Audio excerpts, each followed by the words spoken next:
नमो नमः नमः संस्कृताय। आज हम पुनः अभ्यास प्रश्न की कक्षा में उपस्थित हुए हैं।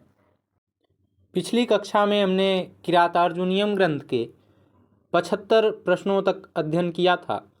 इस कक्षा में हम 76वें प्रश्न से प्रारंभ करते हैं।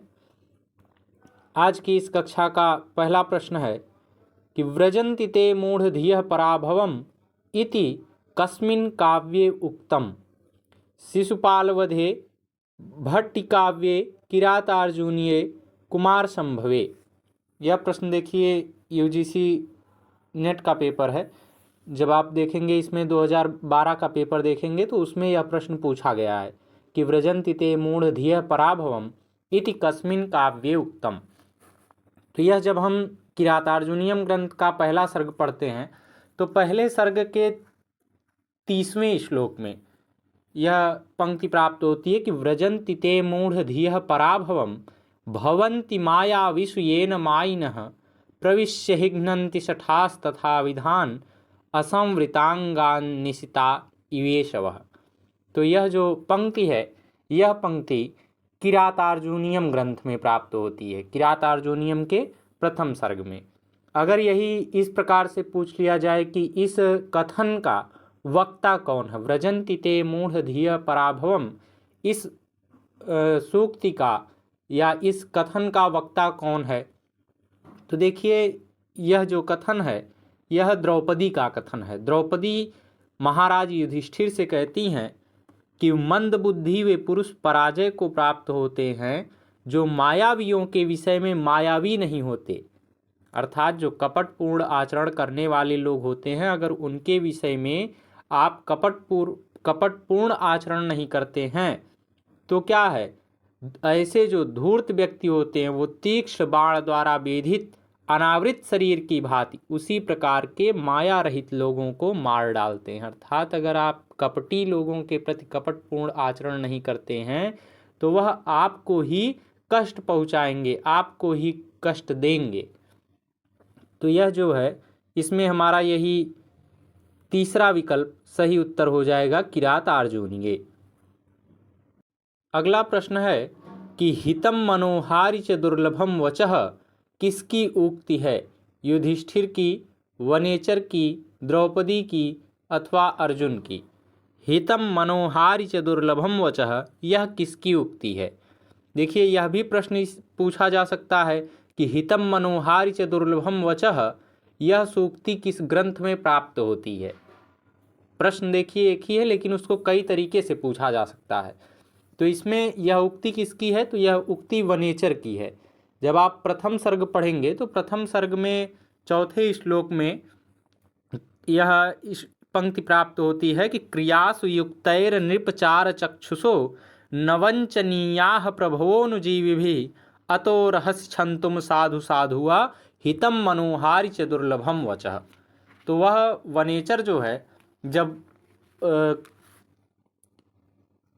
दुर्योधन के शासन व्यवस्था का वर्णन करना प्रारंभ करता है उससे पूर्व ही वह महाराज युधिष्ठिर से कहता है कि हे राजन, कार्यों में लगाए गए सेवकों के द्वारा गुप्तचर रूपी नेत्रों वाले स्वामी को धोखे में नहीं रखा जाना चाहिए।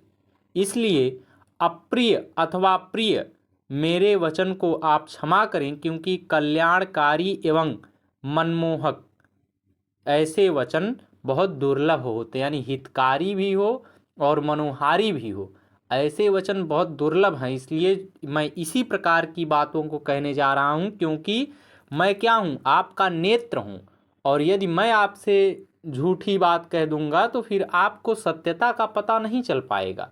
इसलिए मैं जो कुछ कहूँगा वह सत्य कहूँगा। तो यह हितकर भी हो और मनोहारी भी हो, ऐसे वचन बहुत दुर्लभ होते हैं। इसलिए जो सत्यता है वह मैं आपको बता रहा हूँ। तो यह जो उक्ति है यह किसकी उक्ति है, वनेचर की। और अगर यही प्रश्न इस प्रकार से पूछा जाए कि हितम मनोहारि च दुर्लभम वचः, यह किस ग्रंथ की सूक्ति है, तो यह जो है किरातार्जुनीयम ग्रंथ के प्रथम सर्ग की सूक्ति है। और इसके वक्ता कौन है, वनेचर। अच्छा, ये पूछा जाए कि यह किसके लिए कही गई सूक्ति है, तो यह महाराज युधिष्ठिर के लिए कही गई सूक्ति है। चलिए अगला प्रश्न है कि सहसा विदधीत न क्रियाम सूक्ति है, किस ग्रंथ की सूक्ति है? अभिज्ञान शाकुंतलम, गीता, किरातार्जुनीयम, शिशुपाल वधम। यह किस ग्रंथ की सूक्ति है? तो देखिए यह जो सूक्ति है यह इस प्रकार से भी इसके प्रश्न को पूछा था एक बार कि सहसा विदधीत न क्रियाम विवेकः परम पदाम, इस सूक्ति से युक्त काव्य है, इस प्रकार से भी पूछा था एक बार, और वह यूजीसी में पूछा गया प्रश्न है। तो इसका जो सही उत्तर है वह है किरातार्जुनीयम, क्योंकि किरातार्जुनीयम के द्वितीय सर्ग के 30वें श्लोक में यह आपको सूक्ति प्राप्त होती है, सहसा विदधीत न क्रियाम। तो यही हमारा उत्तर सही हो जाएगा, किरातार्जुनीयम। अगला प्रश्न है कि सहसा विदधीत न क्रियाम विवेकः परम पदाम पदम, किस कवि का प्रिय श्लोक है? यह भी यूजीसी नेट के दिसंबर 2007 के प्रश्न में आप देखेंगे तो उसमें आपको मिलेगा। तो अब पूछा है, देखिए वही प्रश्न है, प्रश्न को पूछने का तरीका बदल दिया कि सहसा विदधीत न क्रियाम विवेकः परम पदाम पदम, किस कवि का प्रिय श्लोक है? महाकवि कालिदास का, महाकवि माघ का, महाकवि भवभूति का, अथवा महाकवि भारवी का। तो देखिए यह जो श्लोक है यह महाकवि भारवी का प्रिय श्लोक है, और महाकवि भारवी ने किरातार्जुनीयम ग्रंथ में इस सूक्ति को लिखा है। तो यही हमारा उत्तर सही हो जाएगा, भारवी का। अगला प्रश्न है कि राजाओं का स्वभाव होता है, कैसा होता है? दुर्विज्ञेय होता है, विज्ञेय होता है, अप्रत्यक्ष होता है, अथवा प्रत्यक्ष होता है। देखिए यह जो प्रश्न है यह जब हम प्रथम सर्ग का 6ठा श्लोक पढ़ते हैं तो जिसमें गर्व से रहित होकर के वनेचर महाराज युधिष्ठिर से कहता है कि निसर्ग दुर्बोधम बोध विक्लवाह क्व भूपतीनाम चरितम क्वजंतवः तवानुभावो अयम वेदयन्मया निगूढ़ तत्वम नैवर्त्म विद्विषाम। तो यहाँ पर वह वनेचर कहता है कि हे स्वामी, स्वभाव से ही दुर्जेय, कहाँ राजाओं का चरित्र और कहाँ अज्ञान के कारण असक्त मेरे जैसा तुच्छ जीव। तो शत्रुओं के अति गुप्त तत्वों वाले नीति मार्ग को जो कुछ मैंने जाना है वह क्या है? वह आपका प्रभाव है। अर्थात आपके प्रभाव से ही जो कुछ थोड़ा बहुत मुझे ज्ञान प्राप्त हुआ है वो कैसे प्राप्त हुआ है? आपके प्रभाव से। क्यों? क्योंकि आपका जो स्वभाव है वह दुर्जेय है, यानी वह समझ में आने वाला नहीं, अर्थात बहुत कठिनता से समझ में आने वाला आपका स्वभाव है। तो इसका यही उत्तर सही हो जाएगा, दुर्विज्ञेय। राजाओं का स्वभाव कैसा होता है? दुर्विज्ञेय, अर्थात बहुत कठिनता से समझ में आने वाला या आसानी से समझ में आने वाला नहीं होता है। अगला प्रश्न है कि भवन्ति माया विश्वेन मायिनः पंक्ति का भाव साम्य निम्नलिखित में से किसके साथ सही बैठता है? देखिए यह जो पंक्ति है भवन्ति माया विश्वेन मायिनः, अभी हमने इस पंक्ति को आगे देखा था कि व्रजन्ति ते मूढ़धियः पराभवम भवन्ति माया विश्वेन मायिनः प्रविश्य हिग्नन्ति शठास्तथा विधान असंवृतांगान निशिता इवेशवः। तो इसमें क्या कहती हैं द्रौपदी? द्रौपदी कहती हैं कि मंद बुद्धि वे पुरुष पराजय को प्राप्त होते हैं जो क्या करते हैं? जो मायावियों के विषय में मायावी नहीं होते हैं, अर्थात जो कपटी लोग होते हैं, कपटी के विषय में जो कपटपूर्ण आचरण करने वाले नहीं होते हैं, ऐसा द्रौपदी कहती हैं इसमें। तो इसमें पहला विकल्प है जैसी करनी वैसी भरनी, तो यह गलत है। जैसे के संग तैसा, यही इसमें सही हो जाए, क्योंकि इसमें वह कहना चाहती हैं कि अगर कोई मायावी है तो मायावी के साथ में हमें कैसा व्यवहार करना है? मायापूर्ण ही व्यवहार करना है, क्योंकि अगर आप उसके साथ माया का व्यवहार नहीं करेंगे तो वह आपका क्या करेगा? आपका विनाश कर देगा। जाकी रही भावना जैसी प्रभ मूरत देखी तीन तैसी, यह भी गलत हो जाएगा। इनमें से किसी के साथ नहीं, यह भी गलत हो जाएगा। यही जो हमारा दूसरा विकल्प है जैसे के संग तैसा, यही हमारा सही उत्तर हो जाएगा। और देखिए यह जो प्रश्न है ये टीजीटी में पूछा गया प्रश्न है। तो हमें इस प्रकार के भी प्रश्नों को देखना है। अगला प्रश्न है कि निराश्रया हंत हता मनस्विता, यह किसकी उक्ति है? काश्यप की, भर्तृहरि की, द्रौपदी की, महाराज युधिष्ठिर की? यह किसकी उक्ति है?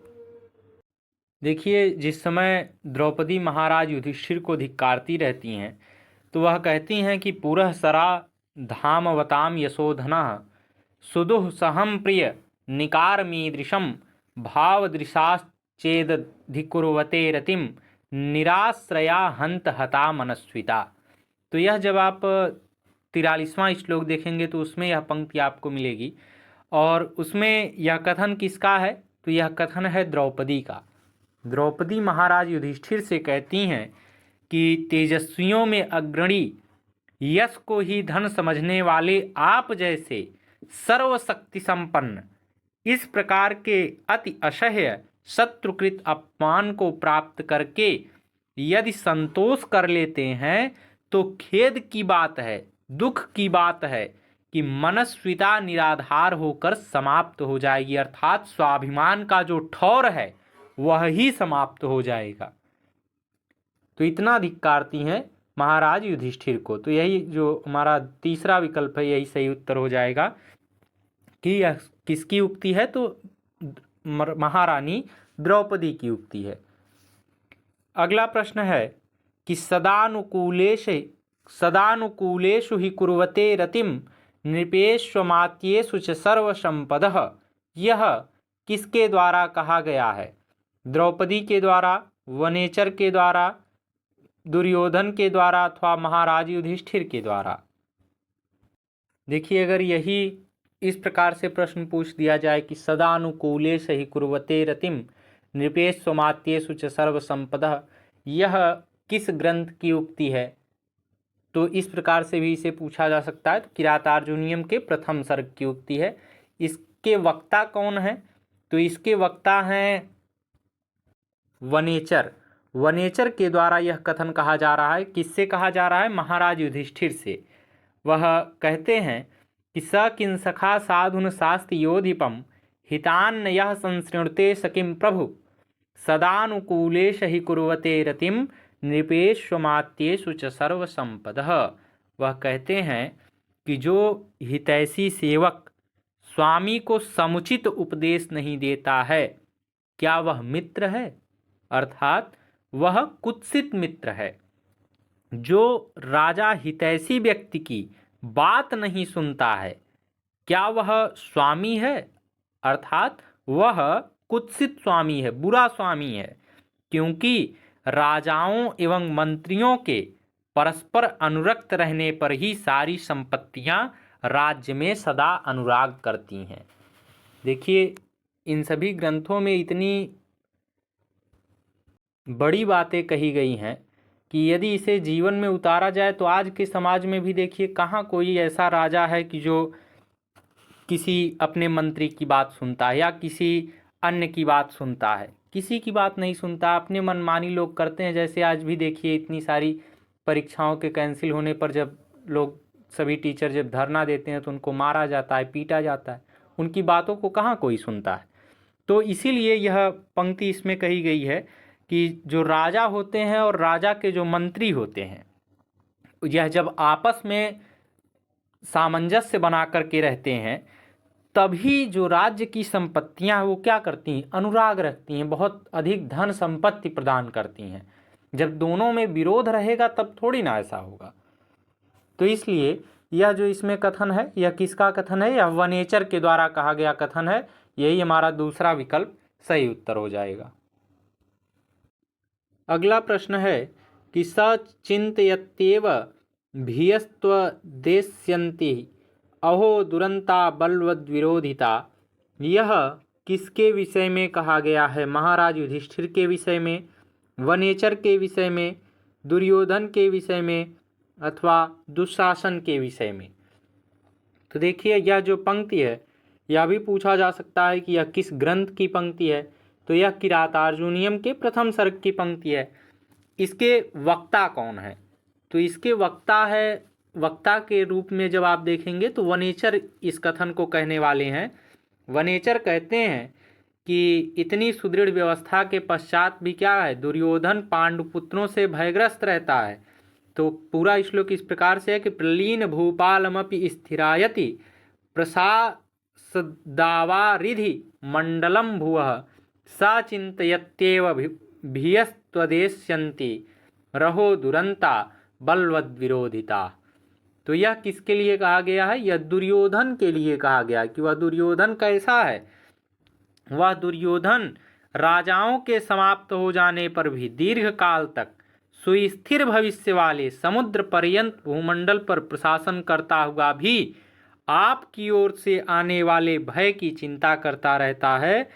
और खेद की बात है कि बलवान शत्रु के साथ विरोध अंत में दुखद होता है। तो यह किसके विषय में कहा गया है? यह दुर्योधन के विषय में कहा गया है। अगला प्रश्न है,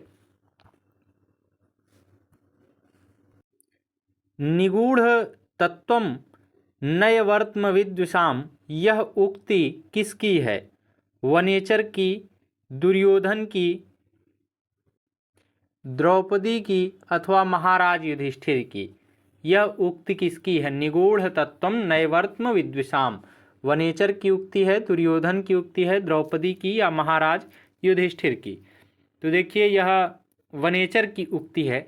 और वनेचर कहता है कि निसर्ग दुर्बोधम बोध विक्लवाह क्व भूपतीनाम चरितम को जंतवः तवानुभावो अयम वेदियन्मया निगूढ़ तत्वम नयवर्त्म विद्विषाम। वह कहता है कि हे स्वामी, स्वभाव से ही दुर्जय कहाँ राजाओं का चरित्र, यानी आपका चरित्र जो है बहुत कठिनता से समझ में आने वाला है, और कहाँ अज्ञान के कारण असक्त हमारे जैसा तुच्छ जीव शत्रुओं के अति गुप्त तत्वों वाले नीति मार्ग को जो कुछ मैंने जाना है वह सब क्या है? आपका ही प्रभाव है। तो यह वनेचर का कथन है। और वनेचर किससे कहता है इस बात को? महाराज युधिष्ठिर से कहता है। अगर ये पूछा जाए कि यह कथन किसके लिए कहा गया है, तो यह महाराज युधिष्ठिर से कहा गया है। किसने कहा है? तो वनेचर ने। तो इसमें हमारा यही पहला विकल्प सही उत्तर हो जाएगा कि यह उक्ति किसकी है? वनेचर की उक्ति है। अगला प्रश्न है कि विचित्र रूपाः खलु चित्तवृत्तयः, यह सुभाषित किस ग्रंथ से है? मेघदूतम से, किरातार्जुनीयम से, उत्तर रामचरितम से अथवा शिवराज विजयम से? तो देखिए यह जो सुभाषित कथन है यह किरातार्जुनीयम ग्रंथ के प्रथम सर्ग से है। किरातार्जुनीयम के प्रथम सर्ग से।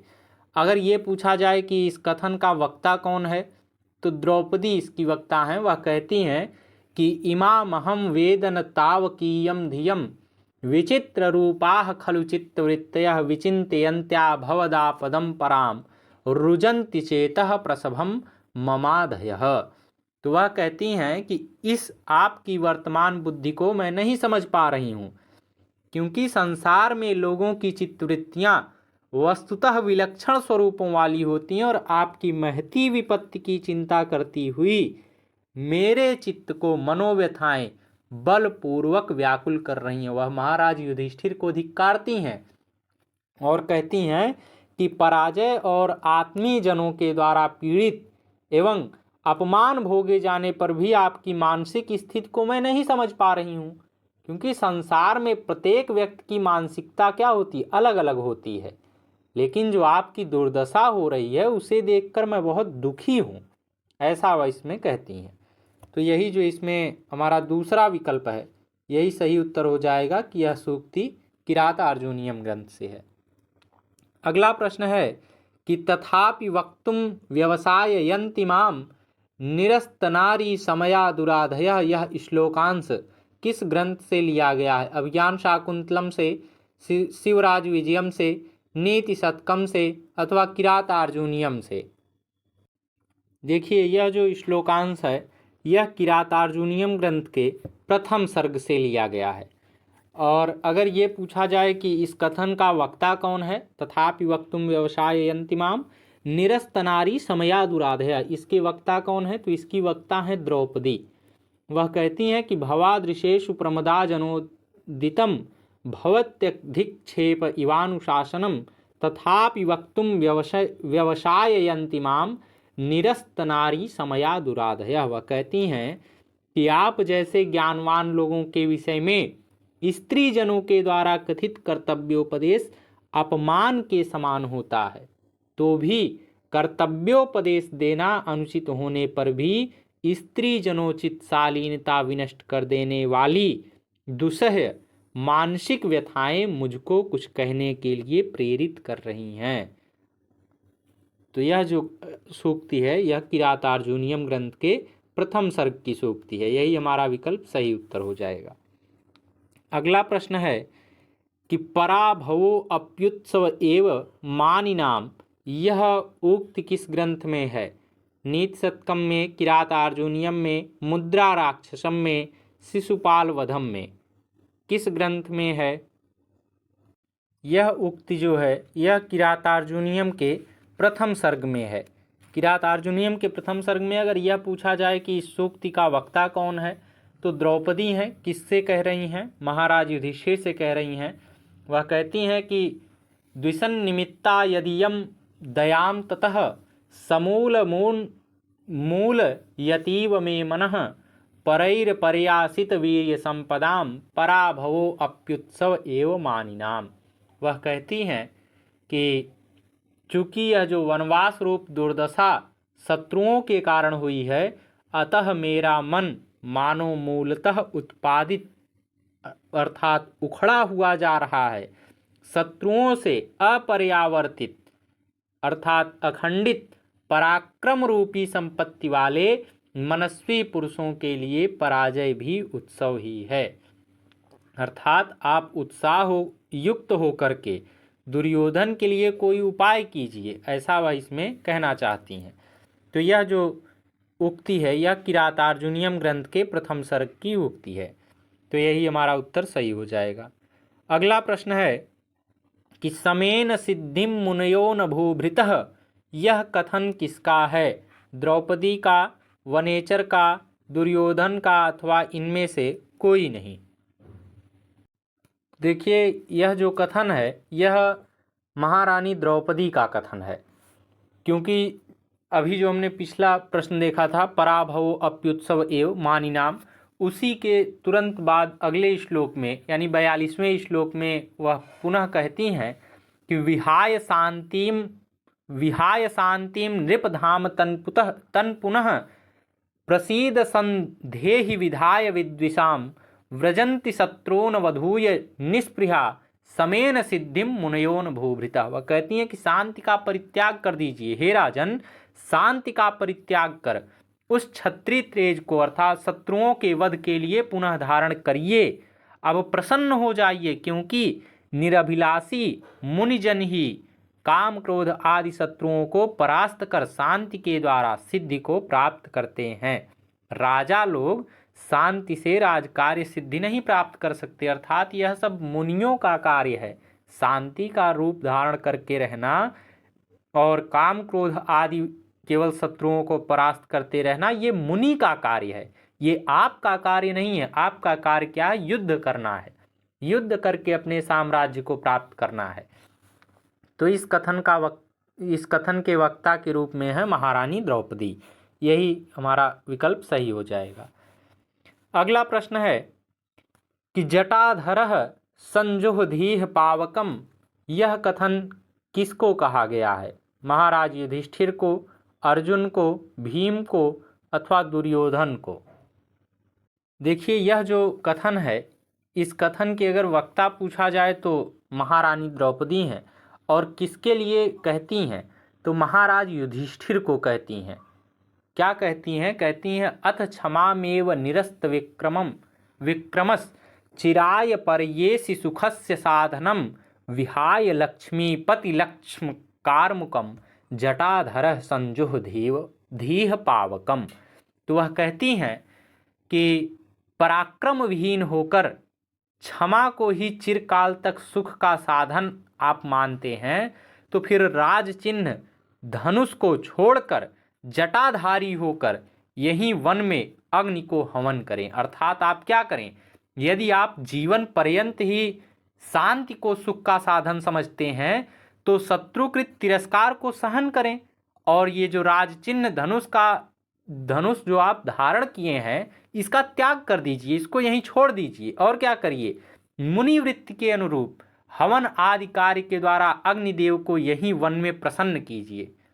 अर्थात राजधर्म के अनुसार आपको उत्साह संपन्न होकर खोए हुए राज्य को जीतने का प्रयत्न करना चाहिए, और उसके विपरीत आप क्या कर रहे हैं, आप शांति के लिए बैठे हुए हैं। तो शांति से राज्य मिलने वाला नहीं है। यदि आप शांति चाहते हैं तो फिर अब आप वन में रह करके जटा धारण करके आप तपस्या कीजिए, मुनि का वेश धारण करके तपस्या कीजिए, और ये धनुष बाण यहीं त्याग दीजिए, छोड़ दीजिए इसको। तो यह महाराज युधिष्ठिर के लिए कहा गया कथन है। अगला प्रश्न है कि क्रियासु युक्तैर नृपचार चक्षुषो नवंचनीयाः प्रभो अनुजीविभिः। इस उक्ति वाला ग्रंथ है किरातार्जुनीयम, शिशुपालवधम, विक्रमांक देवचरितम अथवा रघुवंशम। तो यह जो है किरातार्जुनीयम ग्रंथ में यह पंक्ति मिलती है किरातार्जुनीयम के प्रथम सर्ग में, चौथे श्लोक में, जिसमें ये सूक्ति है हितम मनोहारी च दुर्लभम वचः, उसी के आगे का ये चरण है कि क्रियासु युक्तैर नृपचार चक्षुषो न वंचनीयाः प्रभोनुजीविभिः अतो रहसि छंतुम साधु साधुआ हितम मनोहारी च दुर्लभम वचः। तो यह किरातार्जुनीयम ग्रंथ के प्रथम सर्ग में आता है। अगला प्रश्न है कि वरम विरोधोपि समम महात्मभिः, यह उक्ति किस ग्रंथ में है, किस ग्रंथ में है और किसने कहा है। देखिए दोनों प्रश्न इसी में पूछ लिया गया है कि यह उक्ति किस ग्रंथ में है और किसने कहा है।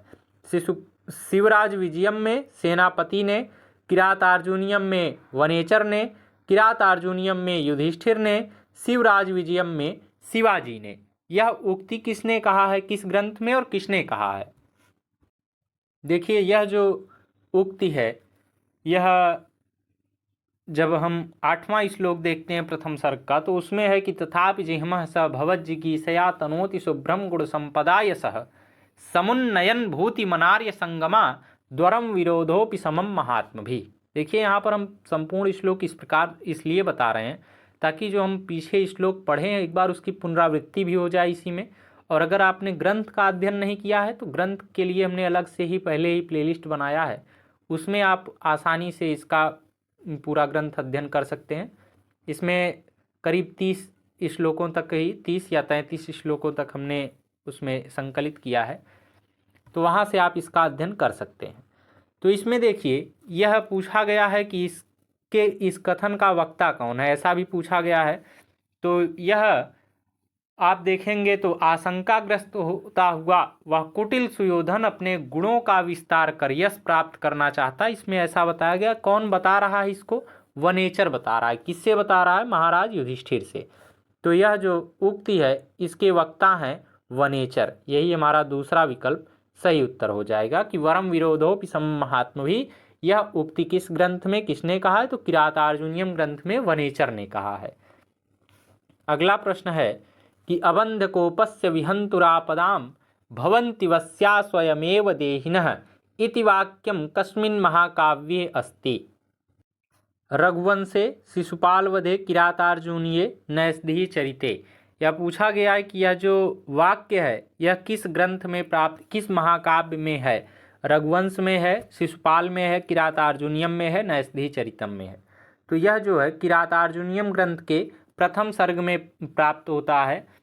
ये द्रौपदी का कथन है। द्रौपदी कहती हैं कि अबंधकोपस्य विहंतुरापदाम भवन्ति वस्या स्वयमेव देहिनः अमर्ष शून्येन जनस्य जंतुना न जात हार्देन न विद्विषादरः। यह 33वां श्लोक जब आप अध्ययन करेंगे तो उसमें आपको मिलेगा। तो यह किरातार्जुनीयम के प्रथम सर्ग में है। अगला प्रश्न है कि प्रवक्तुमिच्छन्ति मृषा हितैषिणः अलंकारः कः। उपमा अलंकारः, उत्प्रेक्षा अलंकारः, काव्यलिंग अलंकारः, अर्थांतरन्यास अलंकारः। इस पंक्ति में कौन सा अलंकार है। तो देखिए यह जो श्लोक की पंक्ति है यह दूसरे श्लोक की पंक्ति है कि कृत प्रमाणस्य महीम महीभुजे जितां सपत्नेन निवेदयिष्यतः न विव्यथे तस्य मनो न ही प्रियम प्रवक्तुमिच्छन्ति मृषा हितैषिणः। देखिए, जहाँ कहीं भी सूक्ति आती है, सूक्ति में आप ये मान के चलिए कि वहाँ पर अर्थांतरन्यास अलंकार होता ही है। तो इसमें जो है, क्योंकि जब सामान्य से समर्थन रूप होता है तो वहाँ पर कहीं विशेष का जब सामान्य से समर्थन होता है तो वहाँ पर अर्थांतरन्यास अलंकार ही होता है। तो इसमें जो है यह कहा गया है ना कि हितैषी लोग मिथ्या एवं प्रिय बोलने की इच्छा नहीं करते, तो यह जो है अर्थांतरन्यास अलंकार इसमें है। यही हमारा विकल्प सही उत्तर हो जाएगा।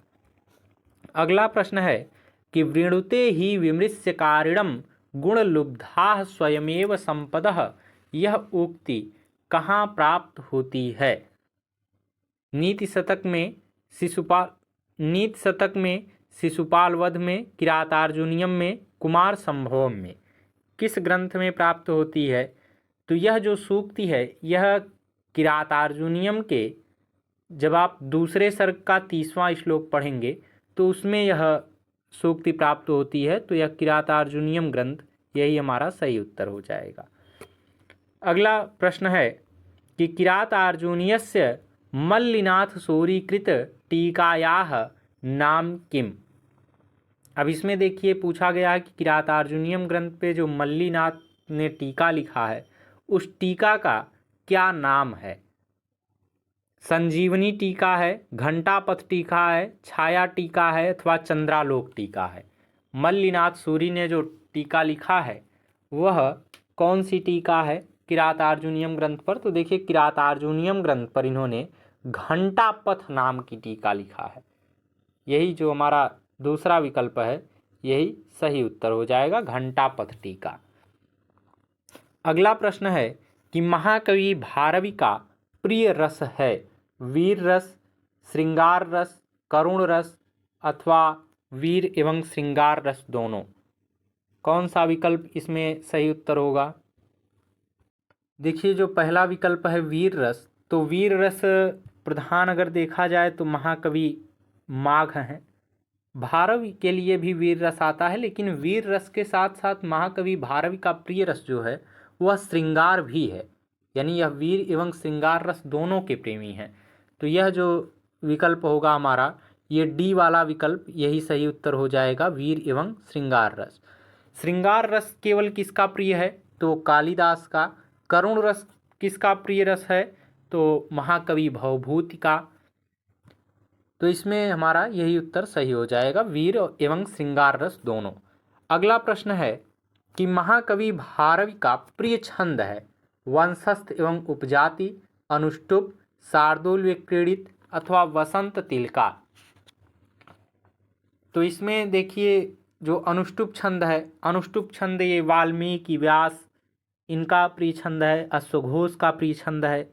शार्दूल विक्रीडित की अगर बात करें तो विशाख दत्त, हर्षवर्धन, राजशेखर, अमरूक, भर्तृहरि इनका शार्दूल विक्रीडित है। वसंत तिलका की अगर बात करें तो वसंत तिलका में कृष्ण मिश्र हुए, जयदेव हुए, इनका प्रिय छंद जो है ये वसंत तिलका है। वंशस्थ एवं उपजाति ये महाकवि भारवी का प्रिय छंद है। तो यही हमारा जो पहला विकल्प है यही सही उत्तर हो जाएगा, वंशस्थ एवं उपजाति। अगला प्रश्न है कि महाकवि भारवी का प्रिय अलंकार है उपमा, उत्प्रेक्षा, श्लेष, चित्रा अलंकार, अर्था अलंकार? तो इनमें से देखिए, पहले जो उपमा है, उपमा के लिए महाकवि कालिदास, महाकवि माघ, अश्वघोष और महाकवि भवभूति ये सभी कवि उपमा के लिए प्रसिद्ध माने जाते हैं। उत्प्रेक्षा की अगर बात करें तो उत्प्रेक्षा के लिए महाकवि श्रीहर्ष और रत्नाकर ये उत्प्रेक्षा अलंकार के प्रिय माने जाते हैं, यानी इनका प्रिय अलंकार उत्प्रेक्षा है। श्लेष की अगर बात करें तो श्लेष में सुबंधु का प्रिय अलंकार जो है वह श्लेष है। अगर श्लेष में देखा जाए तो नलचंपू के रचनाकार त्रिविक्रम भट्ट भी श्लेष के ही श्लेष अलंकार ही उनका प्रिय अलंकार था। चित्रा अलंकार एवं अर्था अलंकार यही महाकवि भारवी का प्रिय अलंकार है। इनका प्रिय अलंकार यही है चित्रा एवं अर्था अलंकार। अगला प्रश्न है और इस किरातार्जुनीयम ग्रंथ का अंतिम प्रश्न है। महाकवि भारवी का अनुमानित कालक्रम है 560 ईस्वी से 615 ईस्वी के मध्य, प्रथम शताब्दी ईसा पूर्व 650 से 750 के मध्य, 12वीं शताब्दी उत्तरार्ध। तो इसमें देखिए 560 ईस्वी से 615 ईस्वी के मध्य यही महाकवि भारवी का अनुमानित कालक्रम है। प्रथम शताब्दी ईसा पूर्व ये महाकवि कालिदास का समय है। 650 से 750 ईस्वी के मध्य यह महाकवि भवभूति का समय है। और 12वीं शताब्दी उत्तरार्ध ये महाकवि श्रीहर्ष का समय है। तो इसमें हमारा यही विकल्प सही उत्तर हो जाएगा। 560 ईस्वी से 615 ईस्वी के मध्य यही भारवी का समय स्वीकार किया जाता है। तो इसी के साथ आज की इस कक्षा का हम समापन करते हैं। नमो नमः। नमः संस्कृताय। धन्यवाद।